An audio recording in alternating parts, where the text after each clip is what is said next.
فسبحان الذي لا يحصى امتنانه باللسان ولا بالقلم. ونشهد أن لا إله إلا الله وحده لا شريك له. ونشهد أن سيدنا وسندنا وحبيبنا وطبيبنا وطبيب قلوبنا وأرواحنا ومولانا محمدا عبده ورسوله الذي أرسله بالحق بشيرا ونذيرا وداعيا إلى الله بإذنه وسراجا وقمرا منيرا. أما بعد فقد قال الله تبارك وتعالى في كلامه المجيد وفرقانه الحميد: أعوذ بالله من الشيطان الرجيم. بسم الله الرحمن الرحيم. يا أيها الذين آمنوا لا تتخذوا اليهود والنصارى أولياء بعضهم أولياء بعض ومن يتولهم منكم فإنه منهم إن الله لا يهدي القوم الظالمين. وعن عبد الله بن عمر رضي الله تعالى عنه أنه قال: قال النبي صلى الله عليه وسلم: من تشبه بقوم فإنه منهم. وفي رواية: من تشبه بقوم فهو منهم، أو كما قال النبي صلى الله عليه وسلم. درود شريف পড়ি। اللهم صل على محمد وعلى آل محمد كما صليت على إبراهيم وعلى آل إبراهيم إنك حميد مجيد. اللهم بارك على محمد وعلى آل محمد كما باركت على إبراهيم وعلى آل إبراهيم إنك حميد مجيد. أستغفر الله وأتوب إليه. لا حول ولا قوة إلا بالله العلي العظيم. الحمد لله ثم الحمد لله. সকল প্রশংসা, সকল তারিফ মহান রব্বুল ইজ্জত ওয়াল জালালের আলিশান দরবারে, যেই মহান আল্লাহ সুবহানাহু ওয়া তাআলা আমাদেরকে দয়া করে মায়া করে সুস্থতা এবং নেক হায়াত দারাজ করেছেন। জিলহজ মাসের ইসলামিক হিজরি সনের সর্বশেষ মাস, জিলহজ মাসের সর্বশেষ জুমা, সালাতুল জুমা আদায়ের লক্ষ্যে পৃথিবীর সর্বশ্রেষ্ঠ জায়গা, পবিত্রতম স্থান আল্লাহর ঘর মসজিদে আসার বসার মতো তৌফিক দান করেছেন। আমরা সকলেই দিল থেকে কালিমাতুশ শুকর আদায় করি, বলি আলহামদুলিল্লাহ। মুহতারাম হাজিরিন, আজকের খুতবার আলোচ্য বিষয় ফিফা 2026 বিশ্বকাপ ফুটবল পর্যালোচনা। এ সম্পর্কে আপনাদের সম্মুখে সংক্ষিপ্ত আকারে কিছু আলোচনা উপস্থাপন করার চেষ্টা করব। আল্লাহ রাব্বুল আলামিন আমাদেরকে আমলের নিয়তে কথাগুলো বলা এবং শোনার মতো তৌফিক দান করুন। খেলাধুলার শরঈ বিধান কি এবং 2026 বিশ্বকাপ ফুটবল পর্যালোচনা, এটা কি জায়েজের মধ্যে পড়ে নাকি না জায়েজের মধ্যে পড়ে? একজন মুসলিম হিসেবে আমাদের অনেকে আর্জেন্টিনার সাপোর্টার, অনেকে ব্রাজিলের সাপোর্টার, ঠিক না? আবার বাংলাদেশে জার্মানির এক সাপোর্টার বের হয়েছে, সে 7 কিলোমিটার লম্বা মানে পতাকা, জার্মানির পতাকা তৈরি করছেন জমি জমা বিক্রি করে। নাউজুবিল্লাহ পড়া। বিষয়টা নিয়ে আসলে লম্বা চওড়া আলাদাভাবে শিরোনাম কায়েম করে আলোচনা করার ইচ্ছাটা ছিল না, কিন্তু আমাদের কিছু ভাই আছে যারা আবার প্রশ্নবিদ্ধ করার চেষ্টা করে আলেম সমাজকে, যে আলেম ওলামারা, ইমাম খতিবগণ সব জায়গায় ইসলামকে টেনে আনে।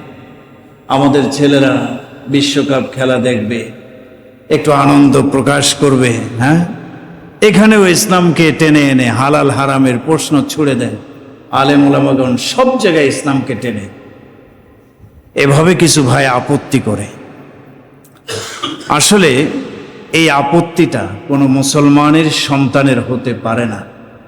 সব জায়গায় হুজুররা ইসলামকে টেনে আনে, এই যে একটা আপত্তি, এই আপত্তিটা কোনো মুসলমানের সন্তানের হতে, এটা মূলত কাফের, মুশরিক, বেঈমান, নাস্তিক, মুরতাদদের বক্তব্য।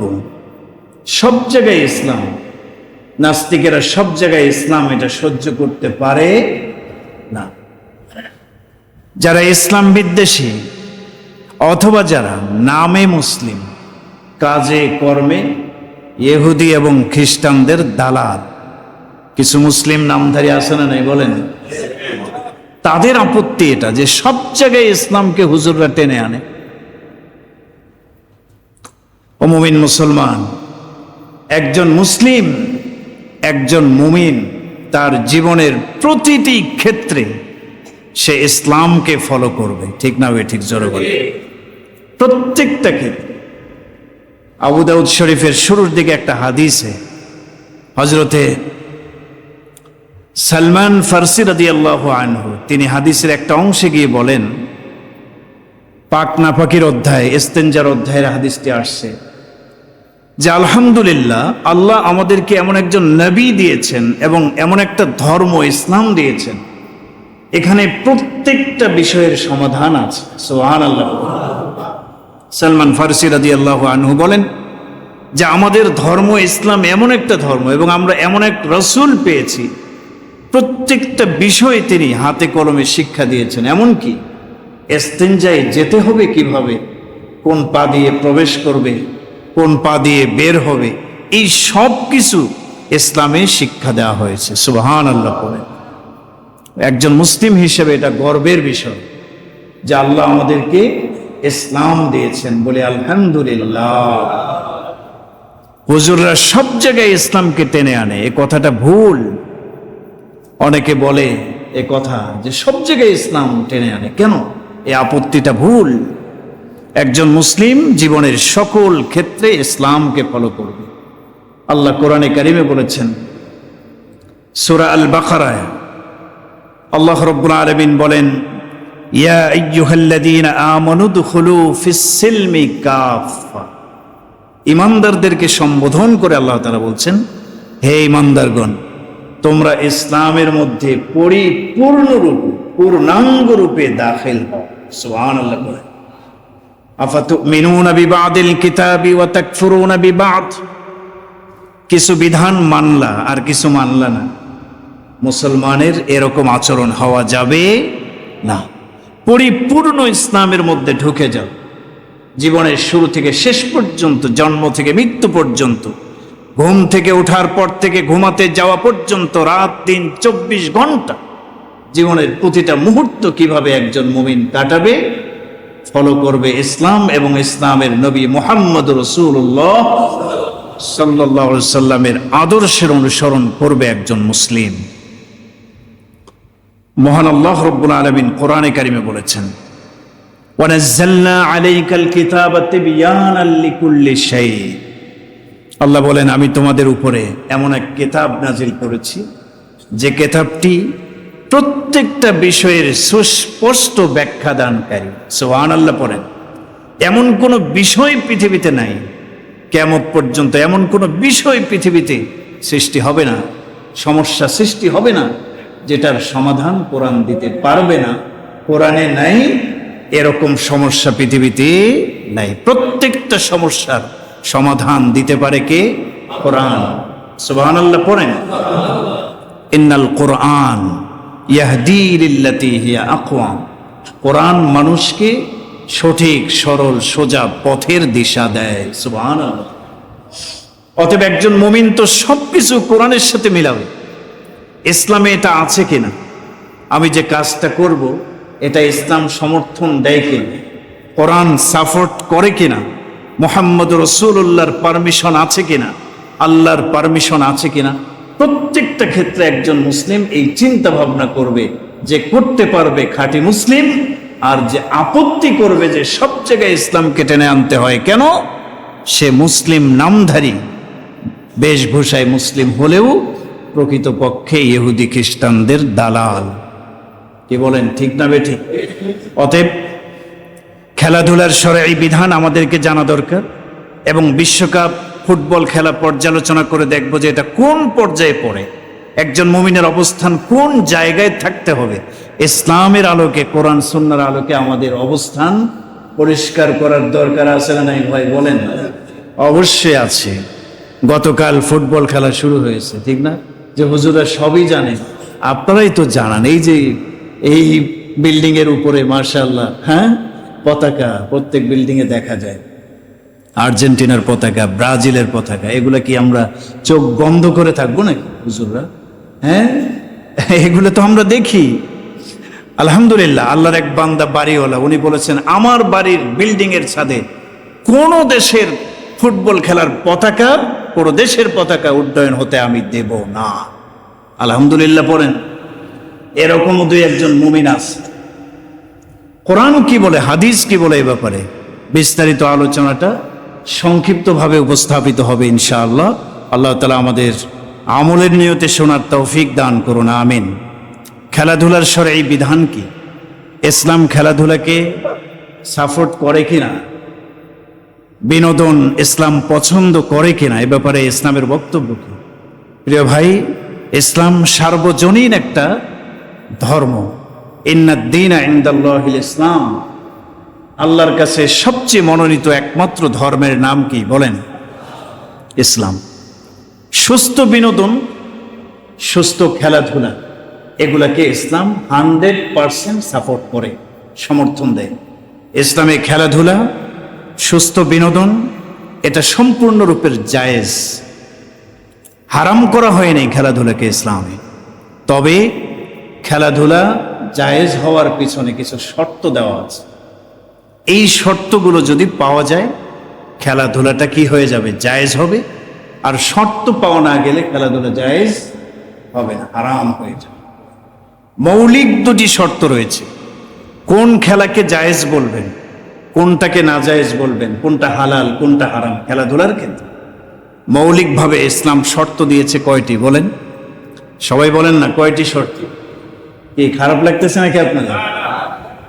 অনেকে মনে করতে পারেন আসলাম কবর, হাসর, মিজান, পুলসিরাত, জান্নাত জাহান্নামের একটা বয়ান করবেন হুজুর। হুজুর আবার বিশ্বকাপ ফুটবল নিয়ে আলোচনা করেন কেন? জবাব তো দিয়ে দিলাম নাকি? সব ক্ষেত্রে মুসলমানের আদর্শ হবে ইসলাম এবং ইসলামের নবী মুহাম্মদ রাসূলুল্লাহ সাল্লাল্লাহু আলাইহি ওয়াসাল্লাম।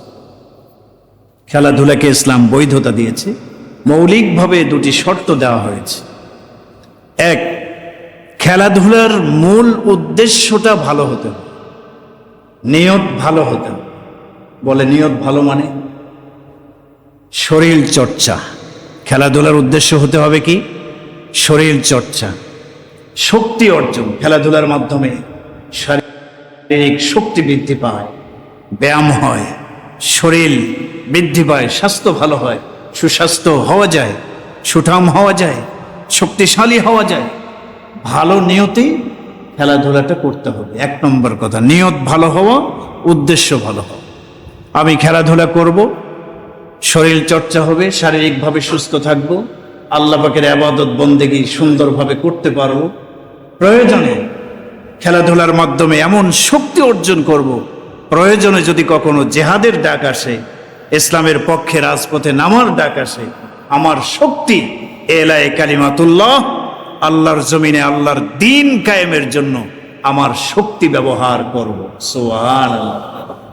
এই নিয়ত যদি ভালো হয়, খেলাধুলাটা কি বলেন বলেন না জায়েজ।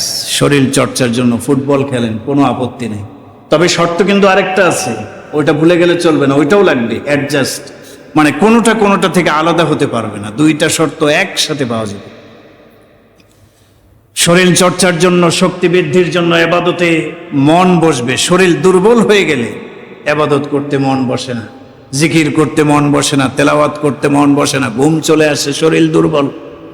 ভালো নিয়তে শরীর চর্চার জন্য আপনি ফুটবল খেলতে পারেন, ক্রিকেট খেলতে পারেন, ব্যাডমিন্টন খেলতে পারেন, এরপরে আরো যত খেলা আছে, কোনো সমস্যা নেই, খেলতে পারেন। নিয়ত কি হতে হবে বলেন? আরে বলেন না, ভালো হতে হবে, উদ্দেশ্যটা ভালো। এক নম্বর কথা।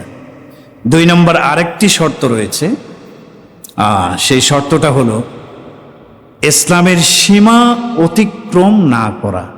খেলাধুলার ক্ষেত্রে শরঈ সীমা, ইসলামের সীমা অতিক্রম না করা। ইসলাম যে সীমারেখা দিয়েছে, এই সীমারেখার ভিতরে থেকে ভালো উদ্দেশ্যে শক্তি অর্জনের জন্য খেলাধুলা করা, এটা সম্পূর্ণরূপে হালাল, এটাকে ইসলাম হারাম বলে না। দ্বিতীয় নম্বর শর্তটা একটু ব্যাখ্যা দরকার আছে। ইসলামের সীমা অতিক্রম না করার শর্ত দেওয়া হয়েছে। তার মানে যেই খেলাধুলা, যেই বিনোদন করতে গেলে ইসলামের কোনো না কোনো বিধান লঙ্ঘন হয়ে যায়, ইসলামের কোরআন সুন্নাহর কোনো বিষয়ের সাথে সাংঘর্ষিক কোনো বিষয় যেই খেলাধুলার মধ্যে থাকবে, যেই বিনোদনের মধ্যে থাকবে, সেটা হালাল হতে পারে।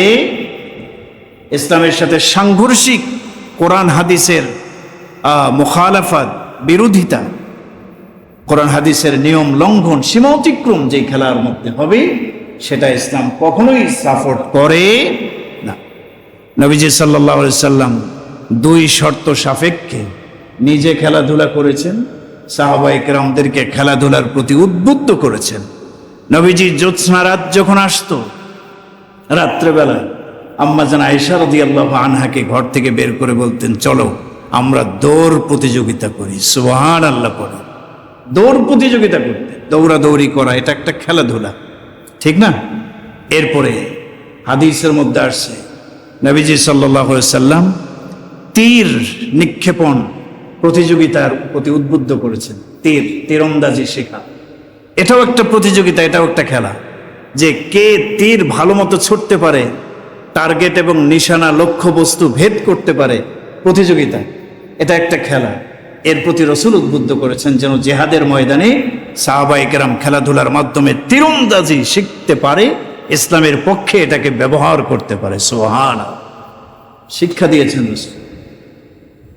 ঘোর দৌড় প্রতিযোগিতা সাহাবায়ে কেরামদেরকে উদ্বুদ্ধ করেছে। ঘোড়া দৌড় প্রতিযোগিতার কথা সরাসরি হাদিসে আসছে। নবীজি সাল্লাল্লাহু আলাইহি ওয়াসাল্লাম এবং সাহাবায়ে কেরাম দুটি শর্ত মেনে খেলাধুলার প্রতি উদ্বুদ্ধ করেছেন। নবীজি সাল্লাল্লাহু আলাইহি ওয়াসাল্লাম এই কথাও বলেছেন, আল মুমিনুল কবিয়্যু খায়রুম মিনাল মুমিনিজ যায়ীফ। শক্তিশালী মুমিন দুর্বল মুমিনের চেয়ে উত্তম। সুবহানাল্লাহ। তাহলে শক্তি বৃদ্ধি করতে হলে ব্যায়াম করা, খেলাধুলা করা, এগুলা জায়েজ, ইসলাম জায়েজ রেখেছে, হারাম করেন নাই। তবে শরীয়তের সীমা যদি লঙ্ঘিত হয়, কোরআন এবং সুন্নাহর বিধান লঙ্ঘন হয়, যেই খেলাধুলার মাধ্যমে সেই খেলাধুলা করা, দেখা, সাপোর্ট করা, বলেন মুসলিম হিসেবে কি মনে করেন, এটা কি জায়েজ না না জায়েজ বলেন? আরে জোরে বলেন না, জায়েজ না না জায়েজ? যেই খেলাধুলার মধ্যে শরঈ নীতিমালা লঙ্ঘন হওয়ার কারণ পাওয়া যায়, কোরআন এবং সুন্নাহর সাথে সাংঘর্ষিক কোনো বিষয় জড়িত, ওই খেলাধুলা ইসলামে জায়েজ না না জায়েজ বলেন? না জায়েজ এবং হারাম। এবার আসেন এই দুইটা শর্ত অনুযায়ী আমরা একটু পর্যালোচনা করব ফিফা 2026 বিশ্বকাপ ফুটবল টুর্নামেন্ট একটু পর্যালোচনা করি। আসলে ফতোয়ার ভাষায় নয়, আমি কথাগুলো বলছি দাওয়াতের নিয়তে। দাওয়ার একটা ভাষা আছে, ফতোয়ার একটা ভাষা। ফতোয়ার ভাষা হলো যেটা হারাম সেটাকে কঠোরভাবে বলে দেওয়া, যেটা হারাম কোনো মুসলমান এটাতে অংশগ্রহণ করতে পারবে না, এটা ফতোয়া। আর একটা হলো দাওয়ার পদ্ধতি, আপনাদের হাতে আপনাদের সামনে উপস্থাপন করা, কোনটা ভালো কোনটা মন্দ এটা বোঝানো, এরপরে সিদ্ধান্ত নেওয়ার মালিক আপনি। আপনি কোনটা সিদ্ধান্ত নেবেন মুসলিম হয়ে, এটা আপনার ব্যাপার। এটা হলো দাওয়ার পদ্ধতি। তো আমি আসলে ফতোয়া বা হুকুম আদেশ করার নিয়তে কথা বলছি না, আমি কথাগুলো বলছি সম্পূর্ণ দাওয়ার পদ্ধতিতে। আপনাদের সামনে পর্যালোচনাটা করব যে বিশ্বকাপ ফুটবল খেলা, এটা একজন মুসলিম হিসেবে আমরা এটাকে সমর্থন করা, খেলা দেখা, কোনো দলের সাপোর্ট করা, এটা কতটুকু আমাদের পক্ষে যুক্তিসঙ্গত এবং কোরআন হাদিস সম্মত নাকি সম্মত না, এটার একটা পর্যালোচনা জরুরি। তাহলে দুইটা শর্তের একটা শর্ত ছিল শরীয়তের কোনো নীতিমালা লঙ্ঘিত না হওয়া, শরীয়তের সীমা অতিক্রম না করে, এটা জায়েজ হওয়ার অন্যতম একটা শর্ত। যদি লঙ্ঘিত হয়, শরীয়তের ইসলামের নীতিমালা লঙ্ঘিত হয়, কোরআন এবং সুন্নাহর বিপরীত পরিপন্থী কোনো বিষয় খেলার মধ্যে পাওয়া যায়, সেটা জায়েজ হতে পারে না, মুসলিম হালাল মনে করতে পারে না। আমরা দেখব এই যে বিশ্বকাপ ফুটবল খেলা হচ্ছে, একটু পর্যালোচনা করেন। মহান আল্লাহ রাব্বুল আলামিন কোরআনে বিধান দিয়েছেন। আল্লাহ তাআলা বলেছেন, ইয়া আইয়ুহাল্লাযীনা আমানু লা তুলহিকুম আমওয়ালুকুম ওয়ালা আওলাদুকুম আন যিকরিল্লাহ। হে ঈমানদারগণ, তোমাদের সম্পদ, তোমাদের সন্তান কোনো কিছুই যেন আল্লাহর স্মরণ থেকে তোমাদেরকে গাফেল না বানায়। আল্লাহর স্মরণ থেকে তোমাদেরকে যেন কোনো কিছু গাফেল না করে, এটা আল্লাহ পাকের নির্দেশনা। আল্লাহ স্পষ্ট বলেছেন, ওয়ালা তাকুম মিনাল গাফিলিন, তোমরা গাফেলদের অন্তর্ভুক্ত হয়ে না। গাফেল মানে কি? নামাজের আজান হচ্ছে কিন্তু সে নামাজে আসতেছে না, সে হলো গাফেল। কি বলেন, ঠিক না বেঠিক? ইসলামের বিধান সামনে আসছে কিন্তু সে পালন করছে না, অলসতা করছে, সে হলো কি? গাফেল। তাহলে গাফেল হওয়া যাবে না, কোরআনের নির্দেশনা। এই নির্দেশনাটা ফুটবল খেলার মধ্যে দেখেন, গাফলতি আর গাফলতি।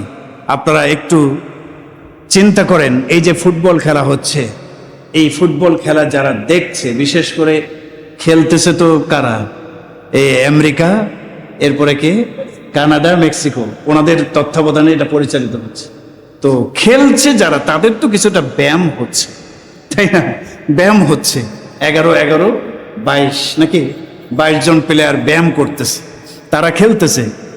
বাস অন্য অন্য দেশে, আমাদের দেশ বাংলাদেশে থেকে আমি যে টেলিভিশনের সামনে পর্দায় বসে এই খেলাটা দেখতেছি, বলেন এই খেলা দেখার কাজটা আল্লাহর জিকির থেকে, আল্লাহর ইবাদত থেকে গাফেল বানাচ্ছে কিনা বলেন? আরে বলেন না, গাফেল করে দিচ্ছে কিনা? বলে কিভাবে? আমি নামাজও পড়বো আবার ফুটবল খেলাও দেখবো, আমি তো গাফেল হলাম না? আরে ভাই, আপনি ঘন্টার পর ঘন্টা সময় নষ্ট করে রাত জেগে জেগে আপনি খেলাধুলা দেখতেছেন, ফুটবল খেলা দেখতেছেন, বিশ্বকাপ দেখতেছেন, উপভোগ করতেছেন, আপনার একটা ক্ষতি হয়ে যাচ্ছে, ঘুম নষ্ট হচ্ছে। অনেক সময় রাত গভীরে খেলা শুরু হয়, রাত জেগে থাকতে হয়। তো রাত জেগে থাকলে শরীরের মধ্যে ক্লান্তি আসবে, গাফলতি আসবে। আল্লাহর বিধান, ফজরের নামাজ আপনি কিভাবে পড়বেন? ফজরের আগে আগে খেলা শেষ, বাস নামাজের আগে দিলেন ঘুম, ফজরের নামাজ কাজা হয়ে গেল, এটা তো গাফেল হওয়ার অন্যতম লক্ষণ, ঠিক না ঠিক জোরে বলে? তাহলে আল্লাহর বিধান থেকে গাফেল করে দিচ্ছে এই বিশ্বকাপ ফুটবল খেলা। এখন জায়েজ না নাজায়েজ হবে এটা আপনারা বুঝে নেবেন। 2 নম্বর, কোরআনে কারিমের নির্দেশনা আসছে, হাফিজু আলাস সালাওয়াতি ওয়াস সালাতিল উসতা। আল্লাহ বলছেন যে তোমরা নামাজের হেফাজত করো। নামাজের হেফাজত করো মানে ওয়াক্ত মতো নামাজ পড়ো, সময় মতো নামাজ পড়ো, সালাত আদায় করো।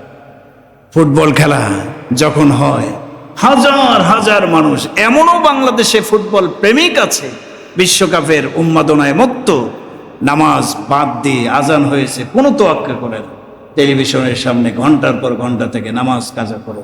আছে না নাই বলেন, আছে না নাই? তাহলে ইসলামের বিধান লঙ্ঘন হচ্ছে কিনা? হ্যাঁ, আপনি বলতে পারেন আমি নামাজ পড়বো, কিন্তু আপনার মতো আরো হাজার হাজার মানুষ যেখানে নামাজ বাদ দিয়ে খেলা দেখছে, তাহলে এত বড় ক্ষতি, এই ক্ষতি থেকে উম্মাহকে রক্ষা করা দরকার। আল্লাহ তাআলা মুসলিম উম্মাহকে সঠিক বুঝ দান করেন, বলেন আমিন। 3 নম্বর, কোরআনে কারিমে আল্লাহ তাআলা কসম করেছেন অনেকগুলো বিষয় নিয়ে। এক জায়গায় আল্লাহ তাআলা বলেন ওয়াল আসরি ইন্নাল ইনসানা লাফি খুসর। ওয়াল আসর, সময়ের কসম। কসম করে মূলত আল্লাহ তাআলা ওই জিনিসের গুরুত্ব বোঝান যে সময় বড় মূল্যবান, সময় বড় দামি, অবসরতা এটা অনেক বড় নেয়ামত বলা হয়েছে। সূরা ইনশিরাহ এর মধ্যে আসছে ইযা ফারাগতা ফানসাব, যখন ফারেক থাকবা, অবসর সময়ে থাকবা, ইবাদতে লিপ্ত হও। অবসর সময়ে ইবাদত বন্দেগী করো, আল্লাহ পাকের জিকির করো, অবসর সময়ে কোরআন তেলাওয়াত করো। তাহলে প্রত্যেকটা সময়ের মূল্য অনেক বেশি ইসলামে। মানুষের সময়ের মূল্য ইসলাম দিয়েছে। আলহামদুলিল্লাহ, আলহামদুলিল্লাহ সবাই বলি আমরা। আমাদের মাঝে আগমন করেছেন ঢাকা মহানগর উত্তরের সম্মানিত অভিভাবক এবং প্রশাসক, আমাদের অত্যন্ত শ্রদ্ধাভাজন ব্যক্তি জনাব শফিকুল ইসলাম মিল্টন সাহেব, আমাদের এলাকার গর্বিত সন্তান। আলহামদুলিল্লাহ, মেহমান হয়ে আজকে আমাদের মাঝে আগমন করেছেন। আবারও বলি আলহামদুলিল্লাহ। মেহমান অনেকে আসছেন, একটু বসেন। বক্তব্য আসলে লম্বা করা যাবে না, আমাদের সামনে প্রোগ্রাম আছে, শেষ করে দিচ্ছি। তো সময় মূল্যবান। একজন মুমিন, একজন মুসলিম অনর্থক কাজ, যেই কাজে দুনিয়ার কোনো লাভ নেই, আখিরাতের কোনো লাভ নেই, এমন কোন কাজে তার মূল্যবান সময় নষ্ট করতে পারে? বিশ্বকাপ ফুটবল খেলা ঘন্টার পর ঘন্টা সময় নষ্ট করে আপনি দেখছেন, বলেন দিন দুনিয়ার কোনো লাভ কি এখানে আছে? আপনি শুধু দেখছেন, দেখার মধ্যে দিন দুনিয়ার কোনো লাভ নাই, কোনো ফায়দা নাই। অনর্থক কাজে মুমিন এই মূল্যবান সময় নষ্ট করতে পারে না। যেই খেলার মধ্যে মূল্যবান সময় নষ্ট হয়, এটা কতটুকু জায়েজ কতটুকু না জায়েজ আপনাদের উপরেই ছেড়ে দিচ্ছি। ইসলামের বিধান হলো ইন্নামাল মুমিনুনা ইখওয়া, ইন্নামাল মুমিনুনা ইখওয়া। পৃথিবীর সমস্ত মুমিন মুসলমান ভাই ভাই। এই যে মুসলিমেরা ভাই ভাই, এই সম্পর্কটা জুড়ে দিয়েছেন কে? এক মুসলিম পৃথিবীর যে কোনো প্রান্তেই থাকুক, সে আমার মুমিন ভাই। কিন্তু আজকে দেখেন বিশ্বকাপ ফুটবল, মুসলমানদের মধ্যে মারামারি কাটাকাটি করার একটা সিস্টেম জারি করে দিয়েছে।